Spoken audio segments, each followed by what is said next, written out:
Hanip talaga, no? Sobrang tagal na namin tong hinihintay eh. Sobrang tagal nang hinihintay ito ng taong bayan. Ibang klase talaga.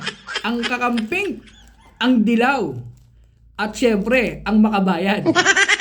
Hanep, full force pagdating sa impeachment ni BP Inday. Pero grabe ang katahimikan kapag flood control ang usapan.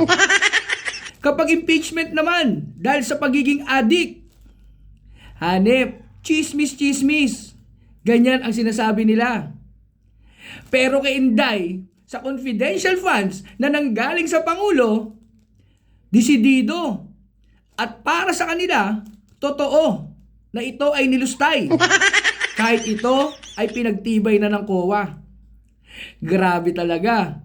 Sama-sama ang nagmamahal sa bayan o nagpapamahal para mabayaran.